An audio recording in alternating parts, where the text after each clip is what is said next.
પાઠ 1 ભારતમાં યુરોપિયનો અને અંગ્રેજી શાસનની સ્થાપના. પ્રશ્ન 1માં વિકલ્પો આપેલા છે. પહેલો પ્રશ્ન, તુર્કોએ કયું શહેર જીતી લેતા યુરોપિયન પ્રજાને ભારત તરફનો જળમાર્ગ શોધવાની ફરજ પડી? કોન્સ્ટેન્ટિનોપલ. નીચેના પૈકી ભારતની કઈ વસ્તુની યુરોપિયન પ્રજાને અત્યંત આવશ્યકતા હતી? મરી મસાલાની. ભારત તરફ આવવાનો જળમાર્ગ કોણે શોધ્યો? Vasco da ગામાએ. ભારતમાં પોર્ટુગીઝ રાજ્યની સ્થાપના કોણે કરી? આલ્બુકર્કે. ભારતમાં પોર્ટુગીઝોની રાજધાની કઈ હતી? ગોવા. નીચેના પૈકી કઈ યુરોપિયન પ્રજા સાગરના સ્વામી ગણાતી હતી? પોર્ટુગીઝ. અંગ્રેજોએ ભારતમાં પોતાની પ્રથમ કોઠી ક્યારે સ્થાપી? સુરતમાં ઈસવીસન 1613માં. અંગ્રેજોની ફોર્ટ વિલિયમ નામની વસાહત આજે કયા નામે ઓળખાય છે? કોલકાતા. ફ્રેન્ચ ઈસ્ટ ઇન્ડિયા કંપનીનું મુખ્ય મથક કયું છે? મછલીપટ્ટમ. ગોલકાંડાના શાસક પાસેથી ફરમાન મેળવી મછલીપટ્ટમમાં પોતાનું સ્થાન જમાવનાર યુરોપિયન પ્રજા કઈ હતી? ડચ. કયા યુદ્ધ પછી સમગ્ર બંગાળમાં અંગ્રેજોની સત્તા સ્થપાઈ? પ્લાસીના. કયા યુદ્ધથી અંગ્રેજોને બંગાળ, બિહાર અને ઓરિસ્સાના દીવાની અધિકારો મળ્યા? પ્લાસીના. અંગ્રેજોએ દીવાની અધિકારો મળતા બંગાળમાં કઈ પદ્ધતિ અમલમાં આવી? દ્વિમુખી શાસન પદ્ધતિ. 14મો પ્રશ્ન, પ્રથમ બે મૈસૂર વિગ્રહો અંગ્રેજોએ કોની સાથે કર્યા? હૈદર અલી સાથે. તૃતીય અને ચતુર્થ મૈસૂર વિગ્રહો કોની સાથે થયા? ટીપુ સુલતાન સાથે.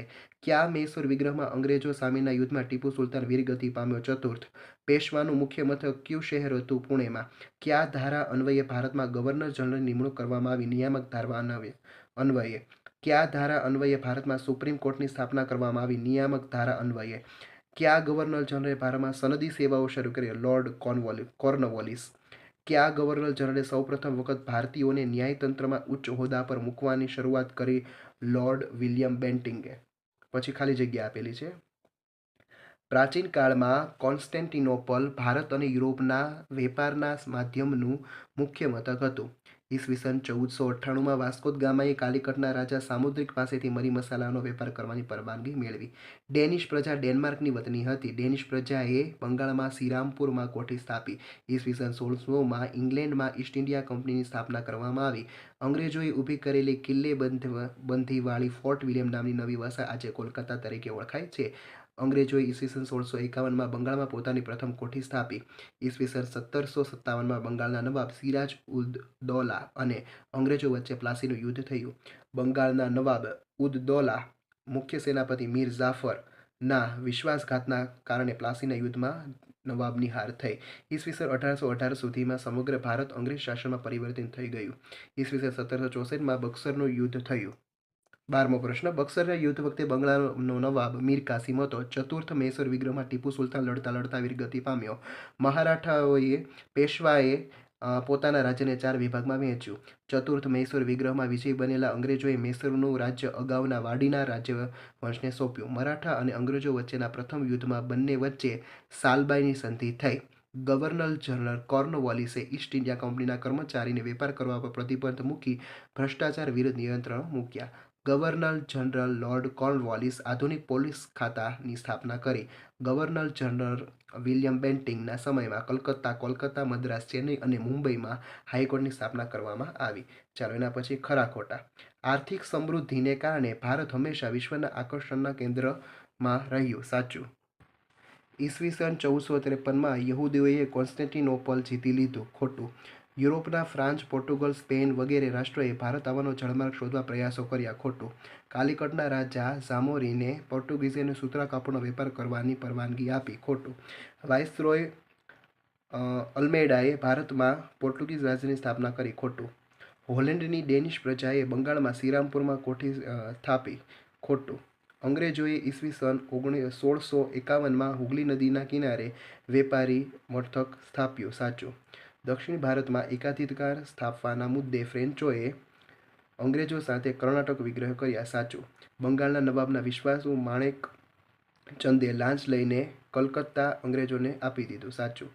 બક્સરનું યુદ્ધ 22 ઓક્ટોબર 1757માં થયું. ખોટું.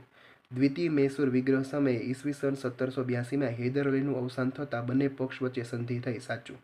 તૃતીય મૈસૂર વિગ્રહ દરમિયાન ટીપુ સુલતાન લડતા લડતા વીરગતિ પામ્યો. ખોટું.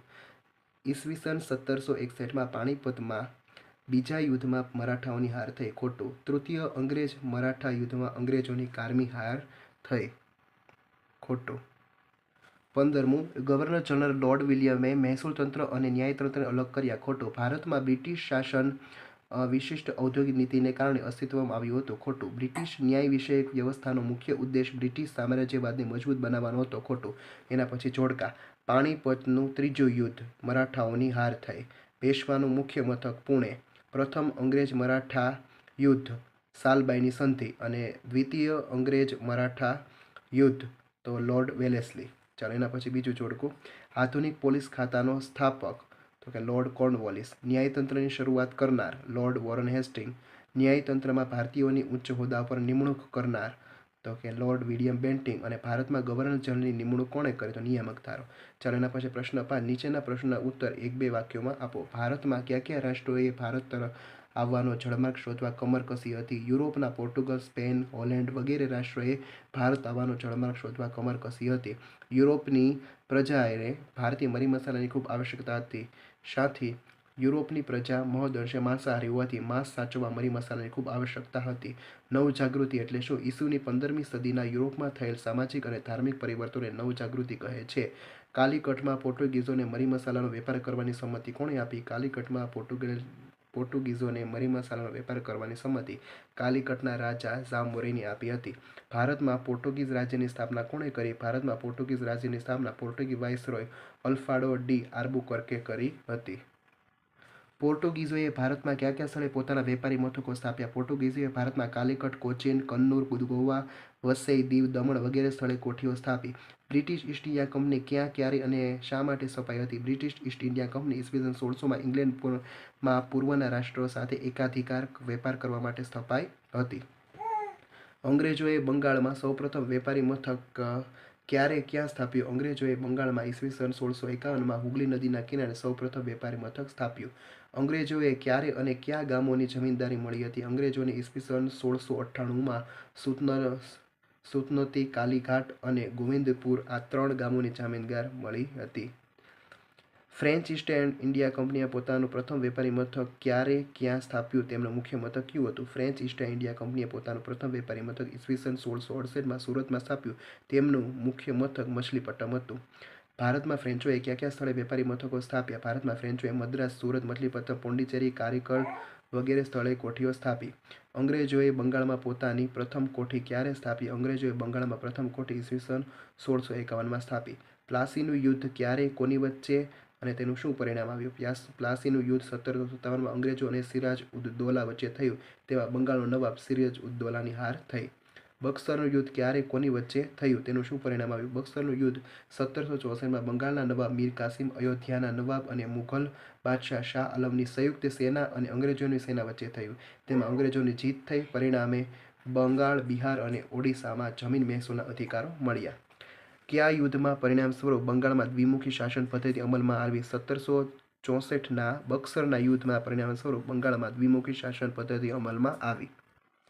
અંગ્રેજ શાસન દરમિયાન ભારતમાં દ્વિમુખી શાસન પદ્ધતિ કયા પ્રદેશમાં અમલમાં આવી? અંગ્રેજ શાસન દરમિયાન ભારતમાં દ્વિમુખી શાસન પદ્ધતિ બંગાળ, બિહાર અને ઓડિશામાં અમલમાં આવી. ઈસવીસન 1773ના નિયામક ધારા અન્વયે શી જોગવાઈ કરવામાં આવી? ઈસવીસન 1773ના નિયામક ધારા અન્વયે ભારતમાં ગવર્નર જનરલની નિમણૂક અને તેને મદદ કરવા 3 સભ્યોની કાઉન્સિલ રચાઈ. આ ઉપરાંત સર્વોચ્ચ અદાલતની સ્થાપના થઈ. અંગ્રેજોએ કયા કયા મૈસૂર યુદ્ધો કોની કોની સાથે કર્યા? અંગ્રેજોએ 4 યુદ્ધો પૈકી પ્રથમ 2 યુદ્ધો હૈદર અલી સાથે અને પછીના 2 યુદ્ધો ટીપુ સુલતાન સાથે કર્યા. દિલ્હીની ગાદી હસ્તગત કરવા મરાઠાઓએ શાથી નિષ્ફળતા મળી? 1761માં પાણીપતના ત્રીજા યુદ્ધમાં મરાઠાઓની હાર થઈ. આથી દિલ્હીની ગાદી હસ્તગત કરવામાં મરાઠાઓને નિષ્ફળતા મળી. પેશવાએ પોતાના રાજ્યને કેટલા અને કયા કયા રાજવંશોમાં વહેંચ્યું? પેશવાએ પોતાના રાજવંશને 4 રાજવંશમાં વહેંચ્યું: સિંધિયા, હોલકર, ગાયકવાડ અને ભોંસલે. પેશવાના નિયંત્રણ હેઠળ કયા સભ્યો હતા? પેશવાના નિયંત્રણ હેઠળ કોન્ફેડરેસી રાજ્યમંડળના સભ્યો હતા. દ્વિતીય અંગ્રેજ મરાઠા યુદ્ધનું શું પરિણામ આવ્યું? દ્વિતીય અંગ્રેજ મરાઠા યુદ્ધમાં લોર્ડ વેલેસ્લીના હાથે મરાઠાઓની સખત હાર થઈ. પરિણામે અંગ્રેજોને ઓડિશા, આગ્રા અને દિલ્હીના પ્રદેશો મળ્યા. ઈસવીસન 1833માં સંધિ ધારા અન્વયે શી જોગવાઈ હતી? ઈસવીસન 1883ના સંધિ ધારા અન્વયે ગવર્નર જનરલે સમગ્ર ભારત માટે કાયદા ઘડવાની જોગવાઈ કરવામાં આવી. તેમજ એક કાયદા સભ્યની નિમણૂક કરાઈ. કયા ધારા અન્વયે સર્વોચ્ચ અદાલતની સ્થાપના થઈ? ઈસવીસન 1773ના નિયામક ધારા અન્વયે સર્વોચ્ચ અદાલતની સ્થાપના થઈ. ગવર્નર જનરલ લોર્ડ કોર્નવોલિસ ન્યાયતંત્રનો મુખ્ય શું સુધારો કર્યો? ગવર્નર જનરલ લોર્ડ કોર્નવોલિસ 4 પ્રાંતીય અદાલતો શરૂ કરી તેમજ જિલ્લા ન્યાયાધીશના હાથે અ, દિલાની અદાલતો સ્થાપના કરી. ચાલો પછી કારણો આપો. પોર્ટુગીઝો સાગરના સ્વામી કહેવાય કારણ કે ભારતની કોઈપણ વ્યક્તિને હિંદ મહાસાગરના દરિયાઈ માર્ગનો ઉપયોગ કરવો હોય તો પોર્ટુગીઝોની પરવાનગી લેવી પડતી. તેથી પોર્ટુગીઝો સાગરના સ્વામી કહેવાતા. પ્લાસીનું યુદ્ધ ઐતિહાસિક દ્રષ્ટિએ મહત્વનું છે કારણ કે પ્લાસીના યુદ્ધમાં વિજય મેળવીને અંગ્રેજોએ બંગાળના નવાબ પાસેથી 24 પરગણા વિસ્તારની જાગીર મેળવી. એ દ્વારા તેઓ ભારતમાં એક સ્વતંત્ર પ્રદેશના માલિક બન્યા. તેઓ વેપારીમાંથી સંસ્થાનના માલિક બન્યા. આમ પ્લાસીના યુદ્ધથી ભારતમાં અંગ્રેજ સત્તાનો પાયો નખાયો હોવાથી ઐતિહાસિક દ્રષ્ટિએ તે ઘણું મહત્વનું છે. બક્સરના યુદ્ધથી અંગ્રેજો બંગાળના વિધિસર માલિક બન્યા કારણ કે બંગાળના નવાબ મીર કાસિમ, અયોધ્યાના નવાબ અને શાહ આલમની સંયુક્ત સેના અને અંગ્રેજોની સેના વચ્ચે યુદ્ધ થતાં અંગ્રેજોની જીત થઈ અને અંગ્રેજોને બંગાળ, બિહાર અને ઓરિસ્સામાંથી જમીન મહેસૂલ ઉઘરાવવાની સત્તા મળી. આમ બક્સરના યુદ્ધથી દીવાની સત્તા મળતા અંગ્રેજો બંગાળના વિધિસર માલિક બન્યા. ચાલો એના પ્રશ્નોના જવાબ છે માગ્યા મુજબ આપો. યુરોપિયન પ્રજાને ભારત તરફનો જળમાર્ગ શોધવાની ફરજ પડી. વિધાન સમજાવો. પ્રાચીન કાળથી યુરોપિયન પ્રજાને ભારતની મરી મસાલા, તેજાના સુતરાઉ કાપડ, રેશમી કાપડ, ગળી, ઇમારતી લાકડા, અફીણ વગેરેની જરૂર પડતી અને ખૂબ મોટા પ્રમાણમાં નિકાસ થતી. એ સમયે કોન્સ્ટેન્ટિનોપલ વેપારનું મુખ્ય મથક હતું, પરંતુ ઈસવીસન 1453માં તુર્કોએ આ પ્રવેશદ્વાર ગણાતું મથક જીતી લીધું અને ભારત યુરોપનો વેપાર બંધ થઈ ગયો. યુરોપિયન પ્રજા મહદઅંશે માંસાહારી હોવાથી માંસ સાચવવા જુદા જુદા મરી મસાલાની આવશ્યકતા હોવાથી ભારત તરફનો જળમાર્ગ શોધવાની ફરજ પડી. બીજો પ્રશ્ન. પ્રાચીન અને મધ્યયુગમાં ભારતની આર્થિક સ્થિતિ કેવી હતી?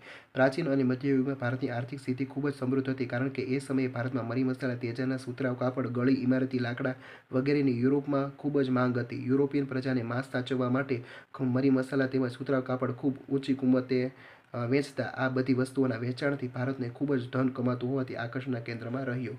ગવર્નર જનરલ લોર્ડ કોર્નવોલિસે કયા કયા વહીવટી સુધારાઓ કર્યા? કોર્નવોલિસના સુધારા. પહેલો, ભારતમાં સંધિ સેવાઓ શરૂ કરી. ભ્રષ્ટાચાર વિરુદ્ધ નિયંત્રણો મૂક્યા. મહેસૂલી તંત્ર અને ન્યાયતંત્રને અલગ કર્યા. બંગાળને 23 ભાગમાં વહેંચ્યું. દરેક જિલ્લા પર કલેક્ટરની નિમણૂક કરી. ચાલો એના પછી ચોથો. બ્રિટિશ શાસનથી ભારતમાં અવિશ્વાસનું વાતાવરણ ઊભું થયું. આ વિધાન સમજાવો. વિદેશી શાસન અને વિદેશી કાયદો બંને ભારતને પરાધીન સ્થિતિમાં રાખનાર મુખ્ય પરિબળો હતા. આ પરિબળોએ ભારતમાં બ્રિટિશ સામ્રાજ્યના પાયા મજબૂત બનાવ્યા હતા. આ શાસનમાં ભારતમાં ગરીબી, બેકારી, ભૂખમરો સર્જ્યા હતા. ગામડાનું અર્થતંત્ર છિન્ન ભિન્ન કર્યું હતું. શહેરોમાં અનેક સમસ્યાઓ ઊભી થઈ હતી. અંગ્રેજોએ ભારતીય વિરુદ્ધ નિરંકુશ રીતે વિદેશી કાયદાઓનો ઉપયોગ કર્યો હતો. તેથી ભારતમાં અવિશ્વાસનું વાતાવરણ ઊભું થયું. પછી ટૂંક નોંધ લખો. બક્સરનું યુદ્ધ. બક્સરનું યુદ્ધ ઈસવીસન 1764 22 ઓક્ટોબરના રોજ બંગાળના નવાબ મીર કાસિમ, અવધના નવાબ અને મુગલ શહેનશાહ શાહ આલમ બીજાની સંયુક્ત લશ્કર અને અંગ્રેજોના લશ્કર વચ્ચે થયું. આ યુદ્ધમાં અંગ્રેજોની સેના ઓછી હતી છતાં પણ અંગ્રેજોની જીત થઈ. અંગ્રેજોએ મીર કાસિમનો પદભ્રષ્ટ કર્યો અને તેઓને બંગાળ, બિહાર અને ઓરિસ્સામાં જમીન મહેસૂલ ઉઘરાવવાની દીવાની સત્તા મળી. બક્સરના યુદ્ધથી અંગ્રેજોની અને નવાબની બેવડી શાસન પદ્ધતિ અમલમાં આવી. આ વ્યવસ્થા દ્વિમુખી શાસન પદ્ધતિ તરીકે ઓળખાય છે. બીજું છે મૈસૂર વિગ્રહો. અંગ્રેજોએ મૈસૂરની સત્તા મેળવવા મૈસૂર સાથે 4 વિગ્રહો કર્યા. તેમાં પ્રથમ વિગ્રહ 1767 થી 69 અંગ્રેજો અને હૈદર અલી સાથે થયું, જેમાં કોઈ પરિણામ ન આવ્યું. બીજું યુદ્ધ દ્વિતીય વિગ્રહ 1780 થી 84 અંગ્રેજો અને હૈદર અલી સાથે થયું, જેમાં હૈદર અલીનું મૃત્યુ થયું. તૃતીય વિગ્રહ 1790 થી 92 અંગ્રેજો અને ટીપુ સુલતાન વચ્ચે થયું, જેમાં અંગ્રેજોની જીત થઈ. ચતુર્થ વિગ્રહ 1799 અંગ્રેજો અને ટીપુ સુલતાન વચ્ચે થયું, જેમાં ટીપુ સુલતાન વીરગતિ પામ્યો. અહીં તમારું પ્રથમ ચેપ્ટર પૂરું થાય છે. Thank you.